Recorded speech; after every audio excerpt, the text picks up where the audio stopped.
नमस्कार, Mrs सोनमळे cooking चॅनलमध्ये तुमचे मनपूर्वक स्वागत.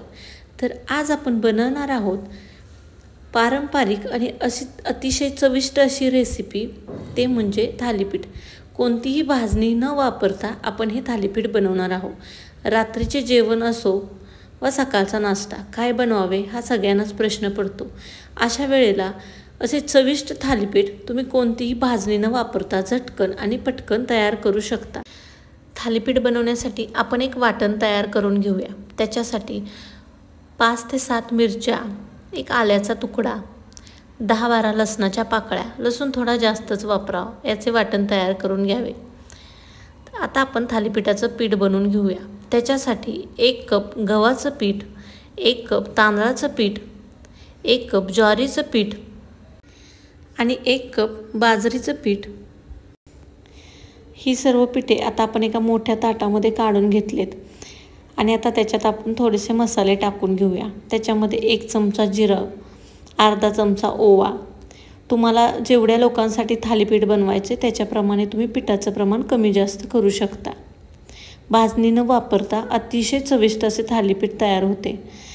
अर्धा चमचा हळद पावडर, 1 चमचा मीठ. आपण जे वाटून घेतलं होतं ते वाटण टाकून घ्यायचं आहे. त्याच्यामध्ये 1 वाटी भरून कांदा अतिशय बारीक चिरायचा आहे, म्हणजे तो व्यवस्थित खाताना छान अशी त्याला चव लागते. आणि 1 चमचाभर मी रेड चिली पावडर टाकली. हे सगळं आपण हातानं मिक्स करून घेऊयात. आणि थोडं थोडं पाणी टाकून आपण त्याला मळून घ्यायचं आहे. आणि त्याच्यामध्ये कोथिंबीरही टाकायची. आता थालीपीठ बनवण्यासाठी आपण जसं पीठ मळतो तशा प्रकारे आपण याला पीठ मळून घ्यायचं आहे. थोडं थोडं पाणी टाकून आपण याला मळून घेऊया. भाजणी न वापरता खूप छान असं चविष्ट थालीपीठ तयार होतं. कधीतरी नाश्त्याला काय बनवावं असा प्रश्न पडला तर तुम्ही झटकन असं थालीपीठ घरी बनवू शकता.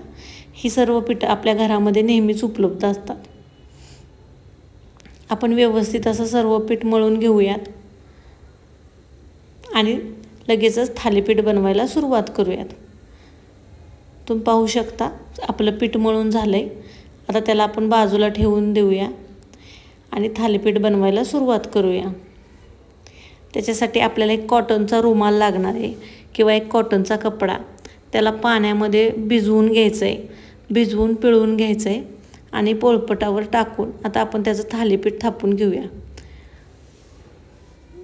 लक्षात ठेवा, आपल्याला जाड थालीपीठ थापायचं नाही आहे, एकदम पातळ थालीपीठ थापायचं. त्याच्यामुळे आपण जो कांदा टाकला आहे त्याच्यामुळे खूप छान कुरकुरीतपणा येतो आणि थालीपीठाला चवही छान लागते.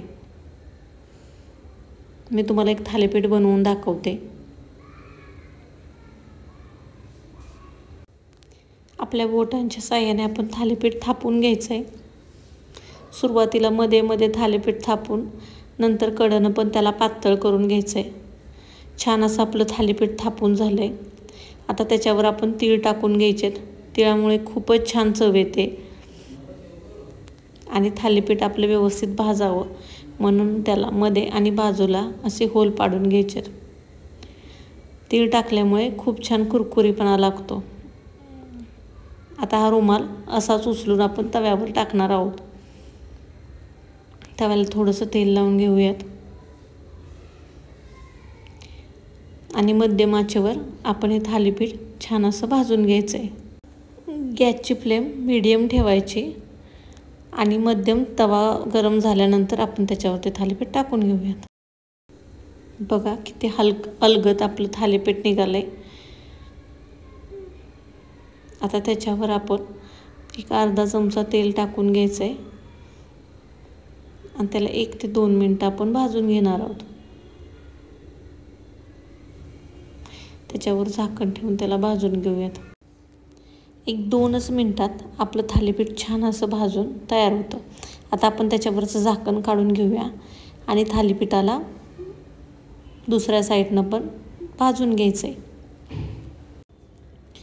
तुम्ही पाहू शकता किती छान असं आपलं थालीपीठ दिसतंय आणि त्याला रंगही खूप छान आला आहे. दोन्ही बाजून आपलं थालीपीठ भाजून झाले तर आपण त्याला एका प्लेटमध्ये काढून घेऊया. अशा प्रकारे मी सर्व थालीपीठे करून घेते. तुम्हाला ही झटकन आणि पटकन काहीतरी छान खावंसं वाटत असेल तर ही रेसिपी नक्की ट्राय करा. आणि माझ्या रेसिपीज जर तुम्हाला आवडत असतील तर चॅनलला लाईक आणि सबस्क्राईब नक्की करा. थँक्यू.